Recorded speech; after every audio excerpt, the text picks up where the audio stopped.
Hello and welcome back to Wisdom in Action, the podcast where we explore what it takes to bridge the gap between knowing and doing, because that's where the real wisdom is born.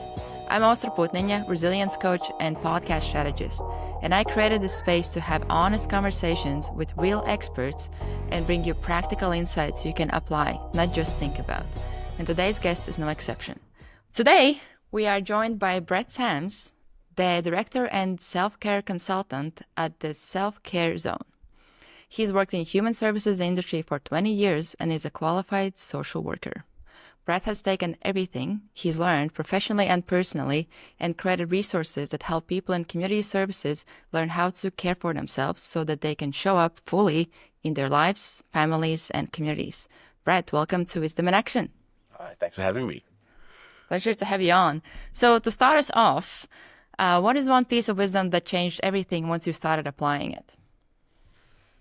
I think the biggest thing is taking that time for yourself. You know, we often get asked to do something that, maybe we don't have the time to do it, or maybe we have other things that are pressing, like a deadline for something we need to get done. But then we go and throw something else on top of the list that then pushes back those other things we need to do. We need to enforce those boundaries that not only protect ourselves, but also, promote healthy boundaries with work. Is it a matter of, I need to say no to this so I can say yes to something else? Do I need to say no to this so I can protect myself? How to know that you don't have boundaries set in place or you're not taking care of yourself enough?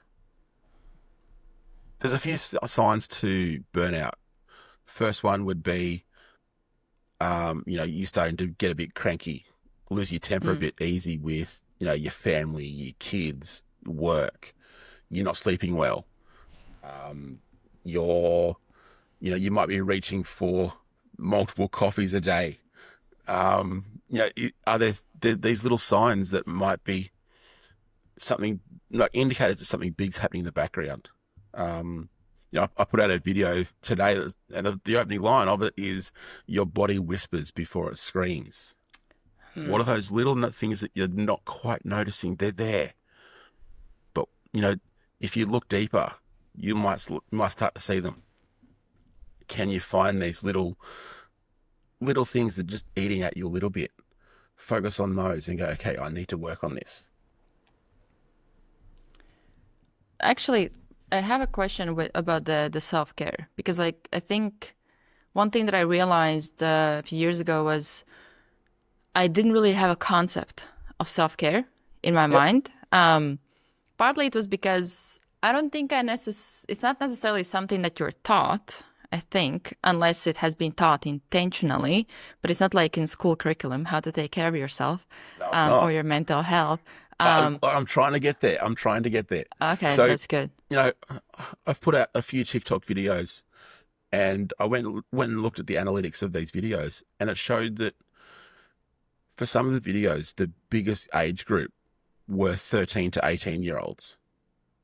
And I went, okay, if that's the biggest audience for those videos, what's the most stressful time within that age group? And that's going to be finishing high school.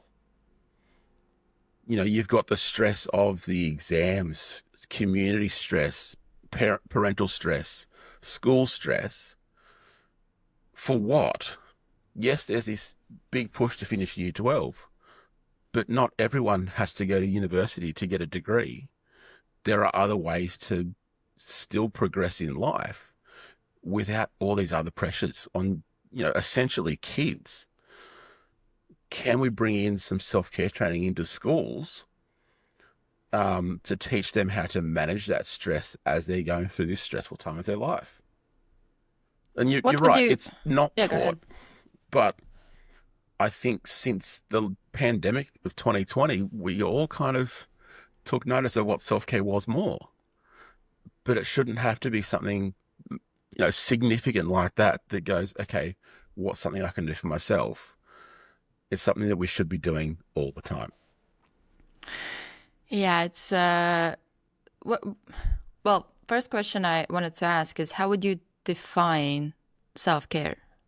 Self-care is different for everybody. For some people, it might be going for a 20-minute walk, just that time spent outside. You know, 20 minutes outside for a walk is quite beneficial.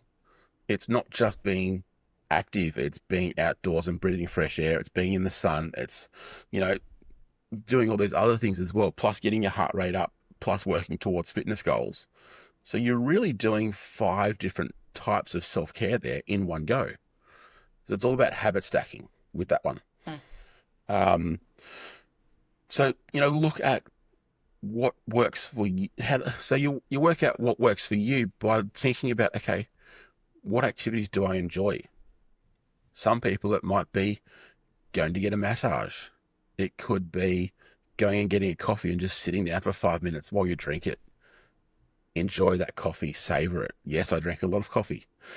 Could you have that coffee outside rather than inside? And while you're doing that, just sit and think, okay, what are 5 things that I'm noticing here? And use your 5 senses. What are 5 things you can see out in nature, out in the backyard, out wherever you are? What 5 things you can see? 4 things that you can hear. Are there birds chirping? Is there a building site across the road and you can hear the workers yelling at each other?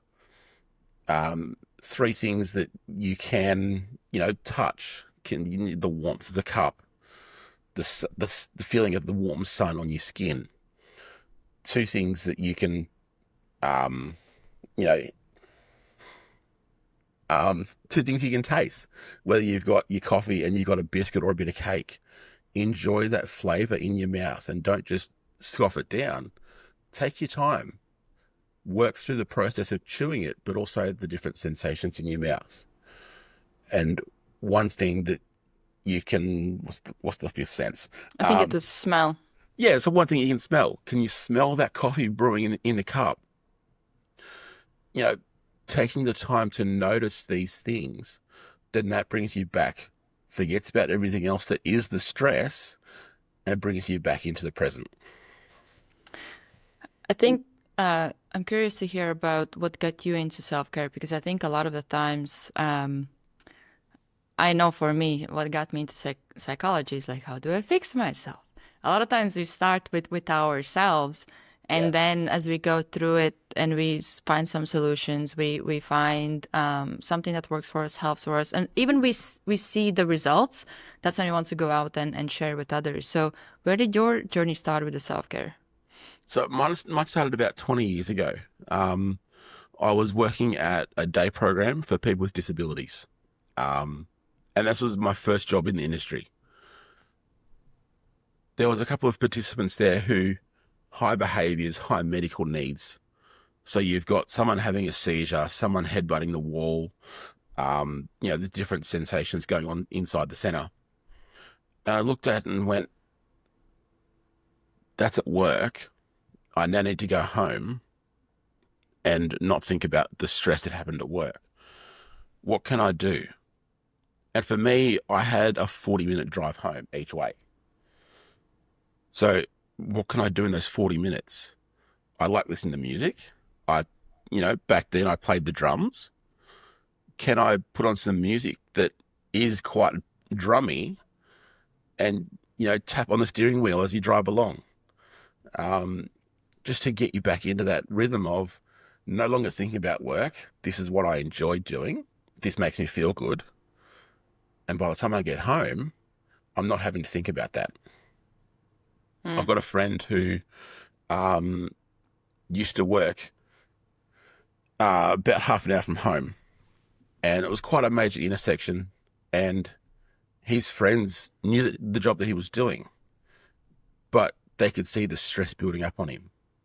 And what they did was they went and got some paint tin lids, painted them yellow, and paint a smiley face on them. And then they nailed them to poles that he would have to drive past to get home. And then he went, okay, I'm driving past these signs that were put up for me.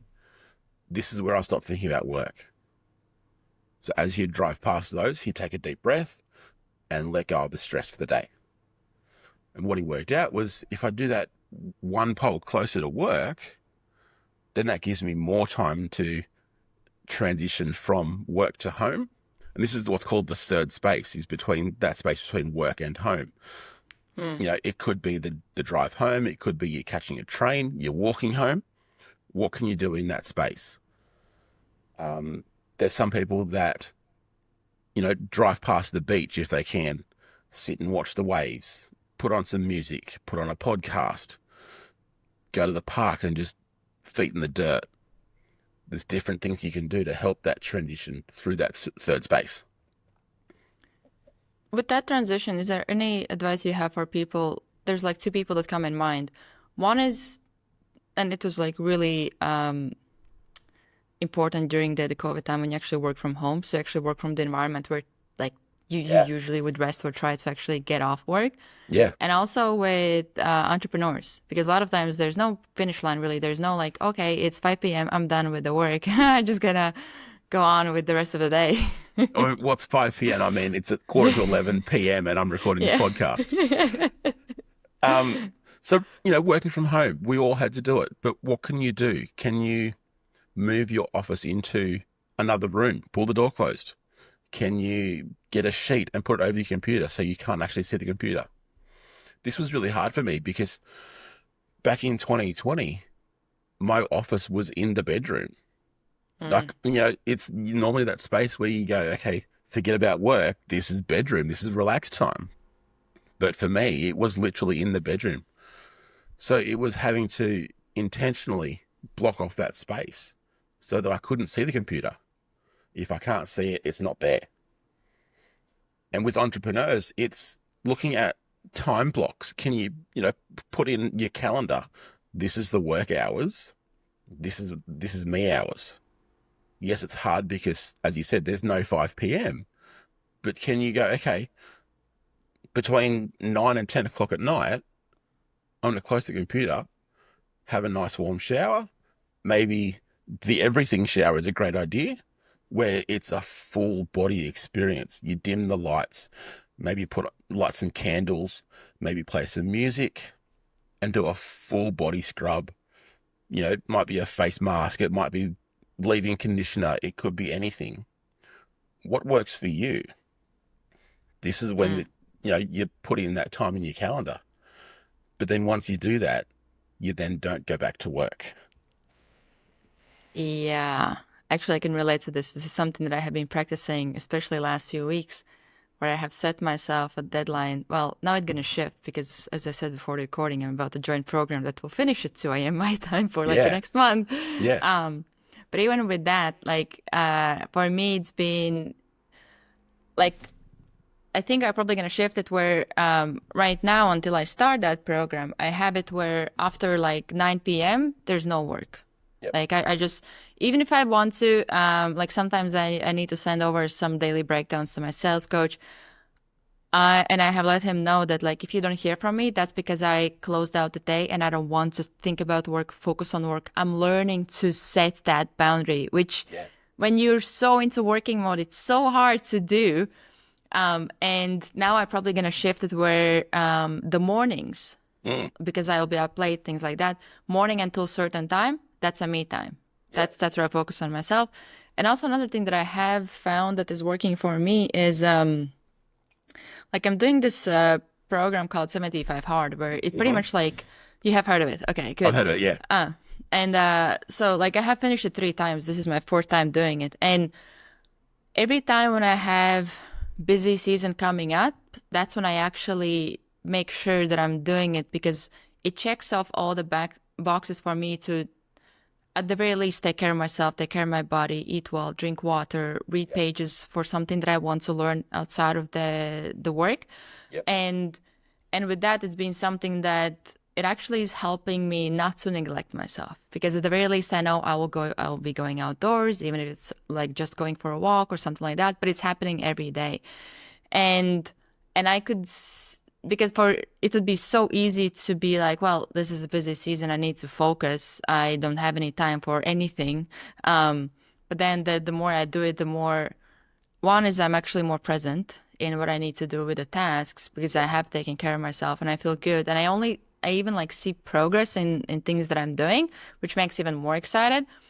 But like it is something that I think you need to be, and it's not just like for entrepreneurs in general, when you implement certain, not self-care, but also anything you want to do for yourself, which really like it is self-care. Um, with with that, do you have any advice with actually sticking to it? Because a lot of times what we do, it now all of a sudden it's like this thing that becomes negotiable. It's kind of in my calendar, but today actually I need to do these extra tasks. So I think I'm Yeah. gonna start like tomorrow, or I'm gonna skip today, or whatever might be the case. Do you have any advice with actually sticking to that? Yeah. Well, like we were saying before we started recording, when times get busy, this is often times when self-care gets neglected the most. It's put aside, I need to do this thing first. But you don't, you can't earn self-care. Self-care is not something that you can earn. It's something that is necessary, not because you worked hard, you've finished the task, you've got to the finish line, because you're human. Self-care is not negotiable. If it gets to the point where, self-care is pushed aside, your body's going to go, hang on, I need to rest. And this happened to me too. Like, June 2021, I was, up north of the state for a family member's funeral. At the time, my youngest daughter was 1. She was having a medical episode. So she had to get flown back here, which is about an hour flight. I had a seizure out of nowhere, my first seizure. Wow. And the doctors put it down to stress. But I know what self-care is. I knew what self-care was back then. I just wasn't doing it. I pushed it aside because other things had to get done. But then your body goes, no, you need to rest, and I'm going to make you rest. So, yes, there's things that we need to do, but there's also quick, easy 20 seconds of self-care that can, help you work through that stress, but also not get to the point where your body says you need to rest. Can you, between meetings, take 5 deep breaths? That's a quick, literally 2 minutes. That's enough to reduce your stress. There are, heaps of different things out there you can do. As I said, there's the breathing exercise. There's just closing your eyes and thinking about something else, thinking about being outside, being in a backyard, feet in the dirt, or actually go outside and put your feet in the dirt. Can you go to the beach and put your feet in the sand, or go to a lake and put your feet in the water? What can you do? These are the micro things you can do that make a big difference in the long run. What this actually touched on, pretty much like what this podcast is about, gap between knowing and doing. Yeah. In your experience with self-care and also other people that you have worked with, what is it that actually helped to go from, oh, I know I need to do this, to actually doing it? For a lot of people, it is actually that crisis of, that medical episode or the full breakdown. It could be, you've got some other mental health things going on, and that's stepped in and you go, okay, I need to have a break. But the idea is to not get to that breaking point before you look after yourself. With that, I'm curious on like what are some of the myths that might be about the self-care? Like one that comes in my mind that I think was really true to, well, one is that it was negotiable, or it's like it's not something that has to be done. It was more so kind of like feel, don't feel kind of basis. Yeah. But also I think big one is that it doesn't have to be anything big, because I think a lot of times when it comes to starting it, it feels like, oh no, I have to make this like whole list of things that I need to do. But it's like, just start with, I don't call them habits, I call them baby steps. Start with one baby step, something that seems ridiculous not to do. Really simple thing. And that could be like a good starting point. But are there any myths that you have seen in your experience, both personally and working with others, that people or misunderstandings people have about the self-care?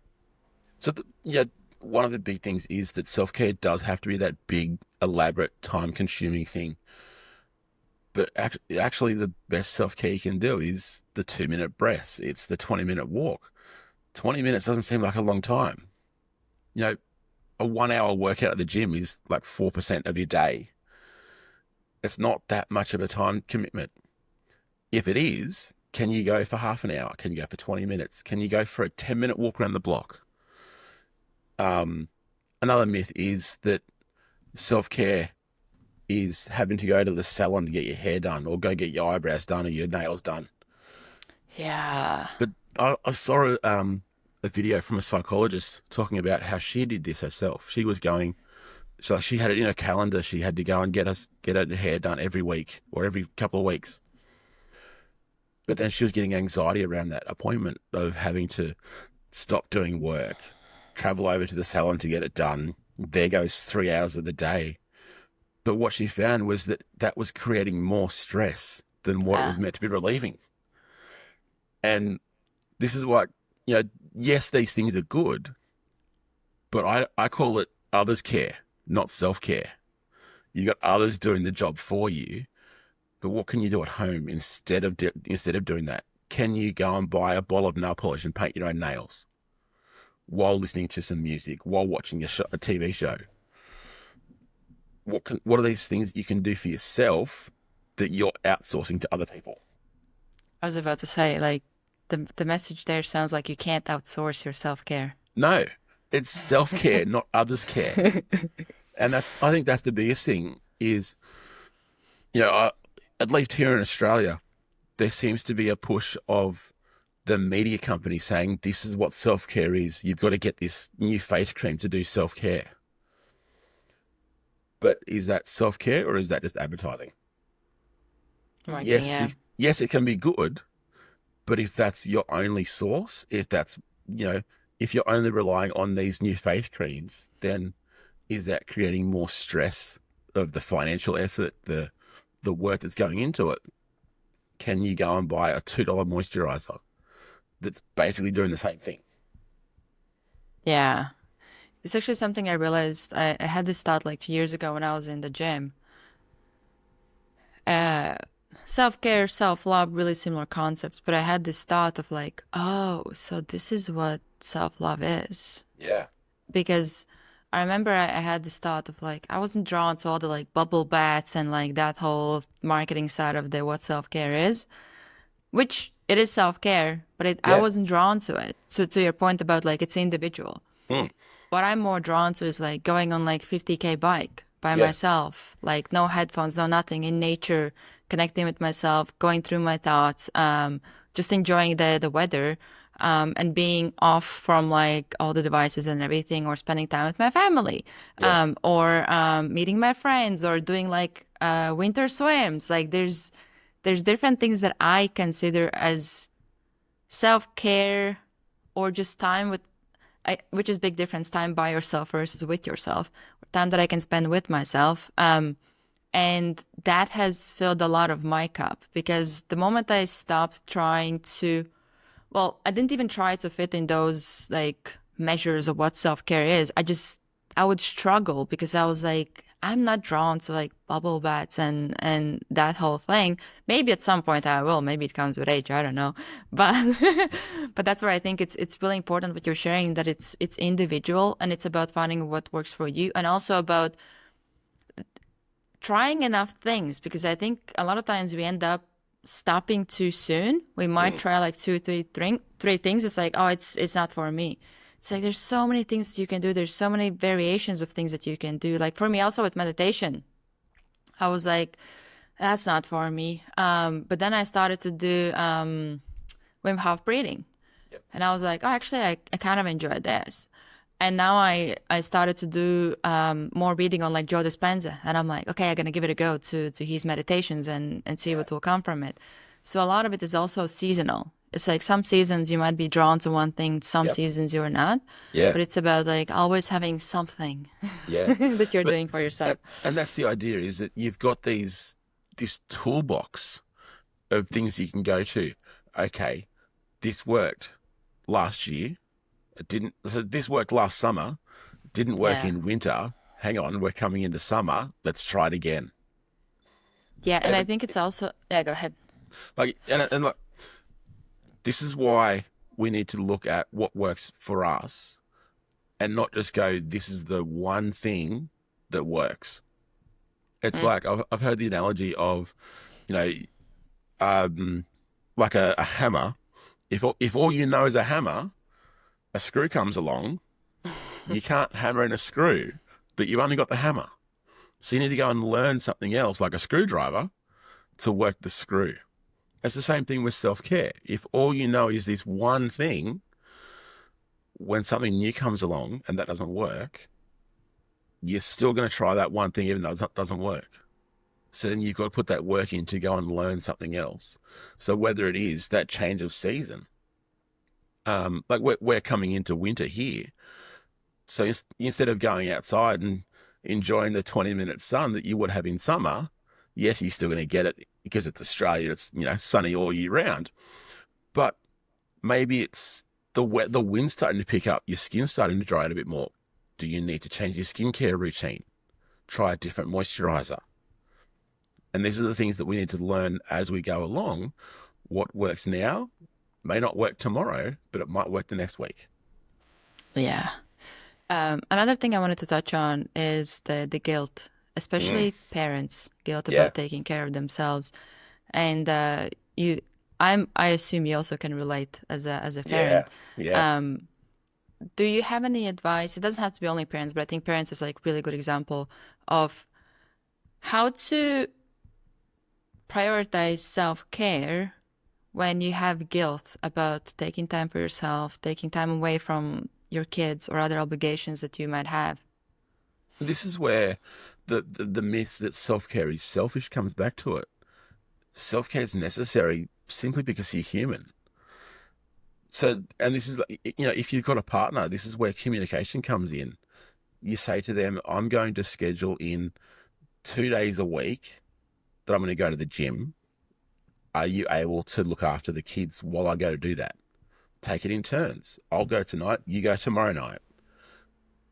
I'll put the kids down tonight so you can go to the gym. You go and look after yourself and come back when you finish the workout. It's going to be, working as a team to get your self-care. It's not about, I feel guilty because I'm having to, do this. It's time away from the kids. Yes, it's time away from the kids so that I can be more present when they wake up or more present later in the day. What are those small things you can do to help benefit long term? Yeah, I love this. I had this like thought, like I think last year about you have to be selfish before you can be selfless. And it came from one experience where like I was about to go for a walk and one of my friends messaged me something about like pretty much like reaching out for like advice or help or going through something. I remember I had this like light bulb moment where I was like, oh, so this is what it is. Like, because I'm taking care of myself, I can show up for her because I'm not burnt out. I have taken care of myself. I'm moving my body. I'm having some space to like take care of the mental health, things like that. And that's where I was like, oh, because there was a time when I felt like I literally had to take some step back or I would be less available to help others because I wasn't taking care of myself. I would just take on too much or I would neglect really like self-care or self-love routines where I didn't really show that much self-care or self-love towards myself Yep. because it felt like everybody else is more important. And that's the thing. Like we're taught from a young age, you've got to be a good daughter, be a good son, be a good partner. But we're not. So what we're doing there is we're teaching our kids to put others first. And this is why the guilt comes in of when it's time to do self-care. You're actually putting yourself first, which goes against everything we've been taught while we're kids. We're taught to put others first, but not to put ourselves first so that we can put others second. Yeah, it's It's interesting as human beings how our logic works, Yeah, sometimes. yeah, I wanted to shift gears a bit and talk about the self-care at workplace, yeah, because that is something that you shared quite a few stories of you having gone through like quite not so good experiences at the workplace, and which can showcase the importance of self-care. Can you share about that?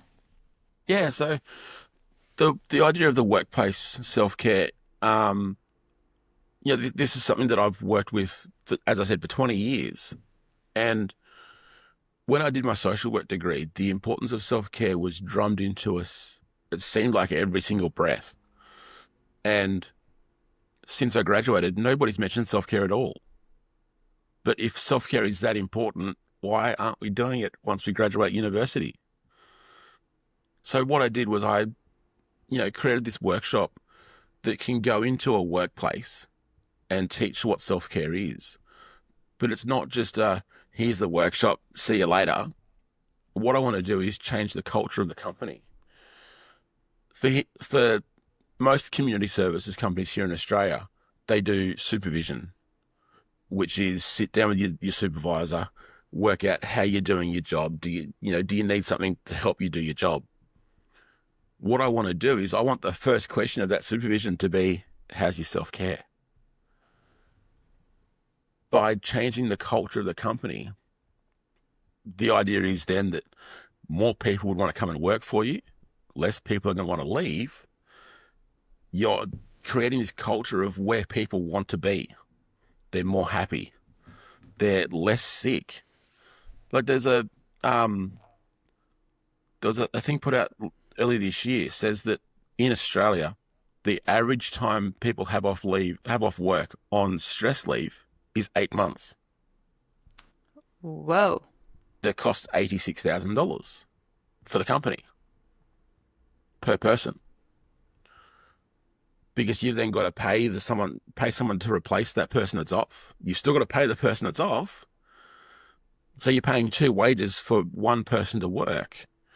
Where if you just brought in some self-care training and made that the culture of we're here to care about you, not just care about our bottom dollar, then you're going to have less outlay for these people to be off sick.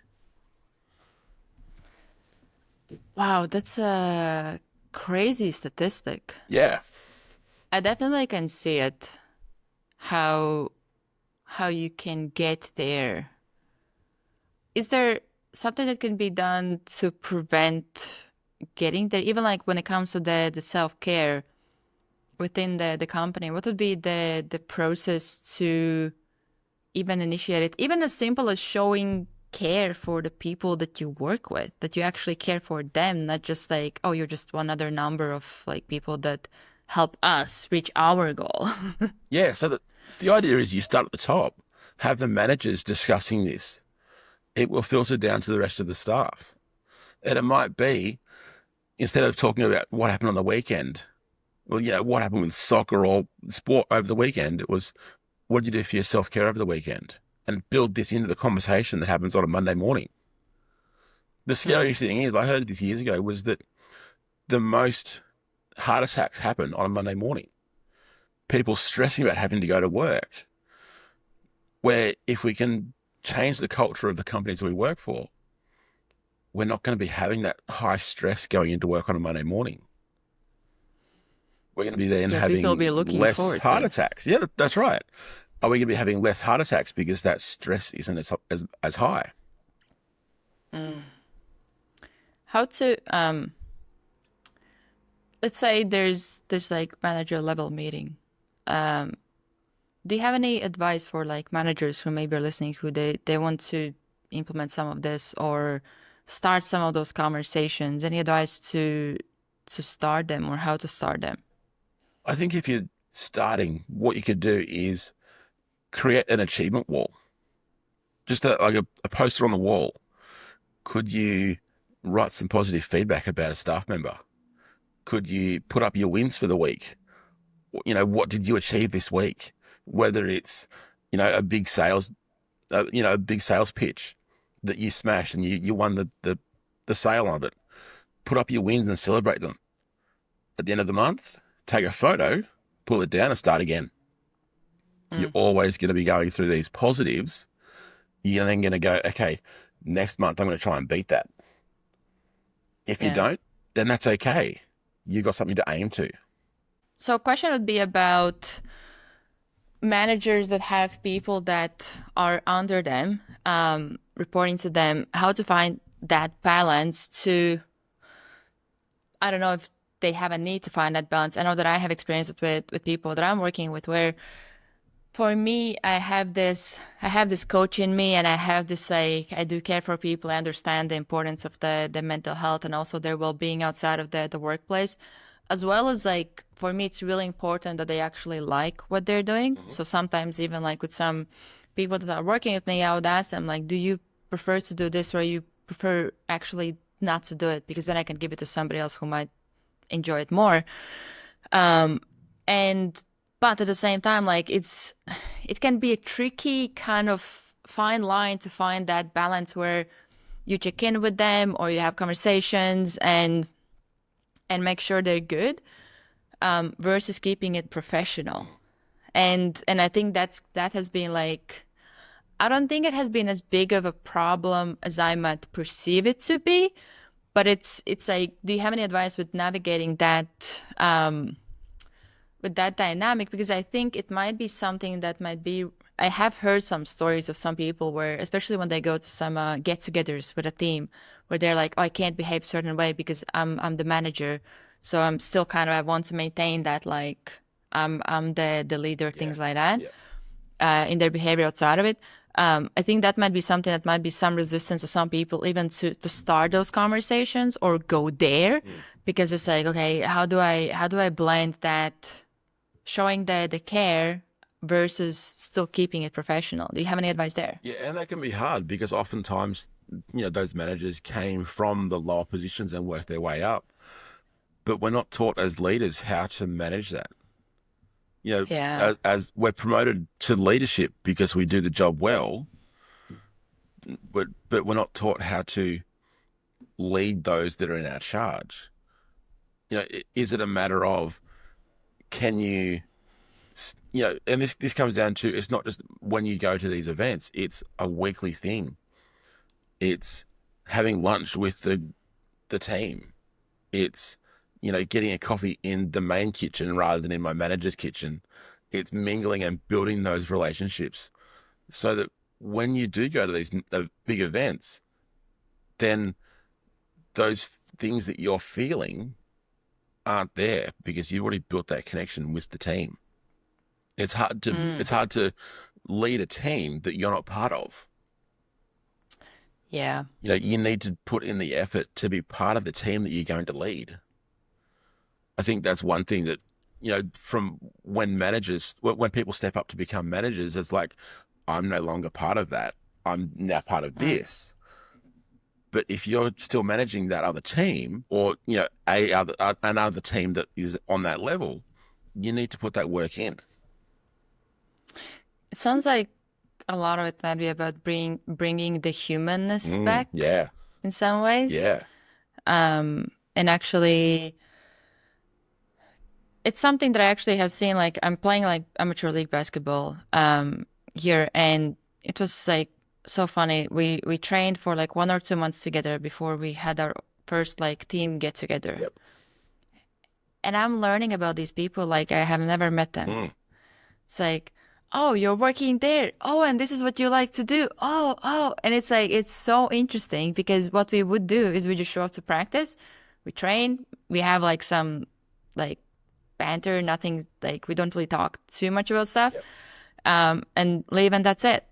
But then what happens is when you actually connect with the people, you learn about them, you learn about their, like, individual, like, quirks and interests and their personalities. One is you connect better, but also during the game, that's when what are some of the things to keep in mind. Oh, this person might, like, they might be going through something, so that's something to keep in mind. Or, like, we had one game, we had, like, tournament a few weeks ago, and I could see how my whole team is getting frustrated, and they would get frustrated towards each other. Yep. Luckily, we had a minute, so I was like, okay, let's take a minute. Everybody's coming. They already, like, as they're coming, they're talking to each other. I'm like, everybody, shush. I want you to remember we're here to have fun.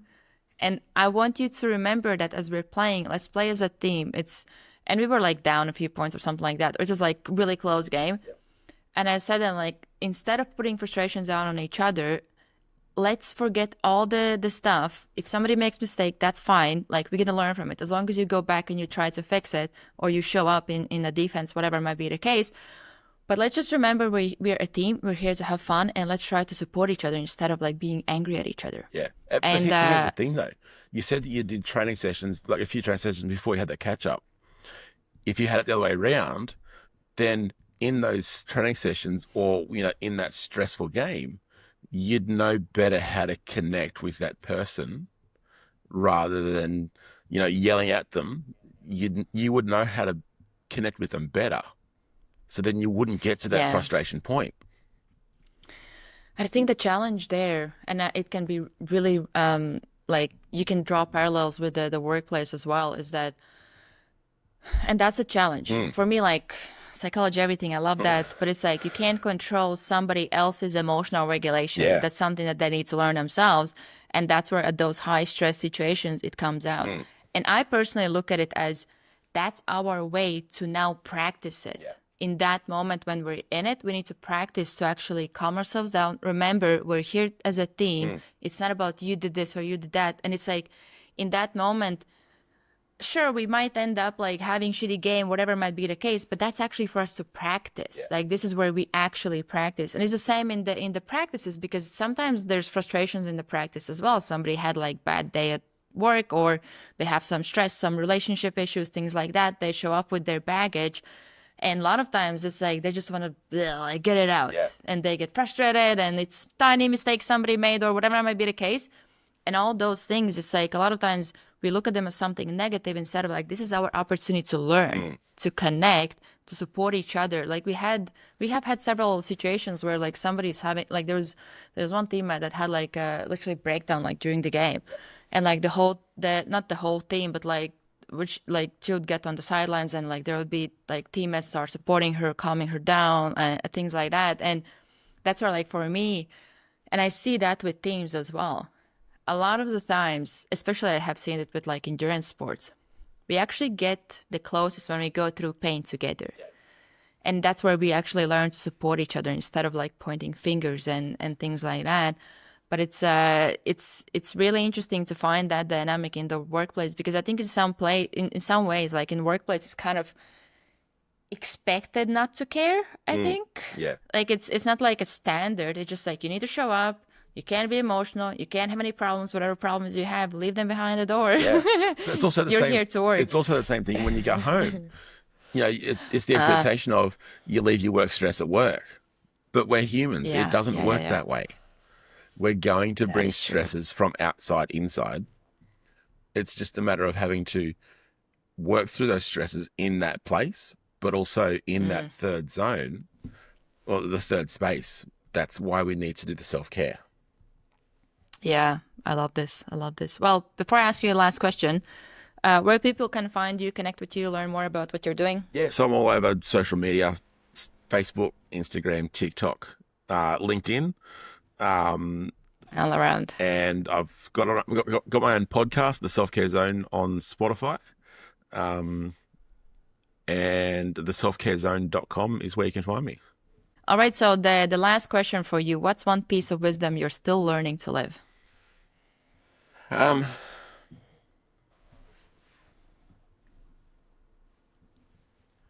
The boundaries of being an entrepreneur. You know, I was here. Relatable? Absolutely. I was here working the other night. So I've got 4 jobs.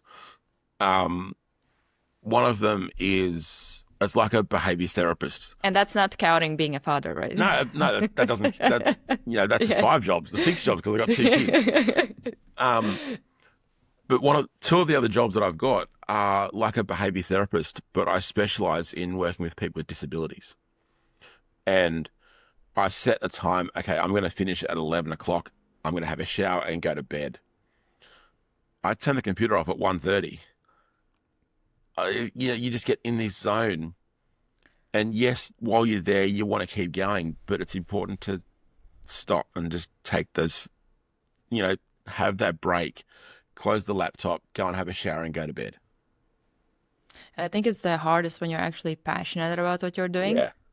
It's actually like your passion can get you to the burnout. Yeah. And that's what I'm finding is that, because I've got these multiple jobs, it's that balancing act of, because one of the jobs I'm an employee, the other one I'm self-employed, but I'm doing the same role for different companies.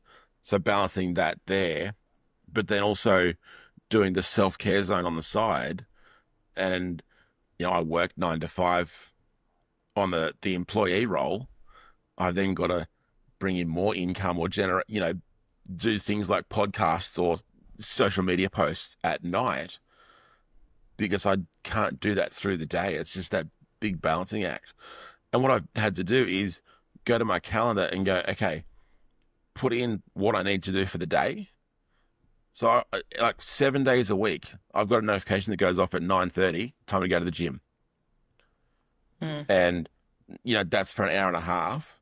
It doesn't mean I have to do it, but it's there as a reminder. If I do it, then awesome. If I don't do it, I'm not so hard on myself. But it's just that daily reminder of you need to look after yourself. Yeah, it's very important and surely very relatable. Yeah. Oh, thank you so much for sharing your wisdom, sharing your experiences, and really everything about self-care, because I think it's never too late. It's super important, and we all need to take care of ourselves. That's right. It's never too late to start. You just got to start. Yeah. And so all of you listening, if you're an expert with 20 plus years of experience and want to share your story on this podcast, we would love to feature you. To apply, check out the show notes. Thank you for tuning in, and we will see you in the next episode.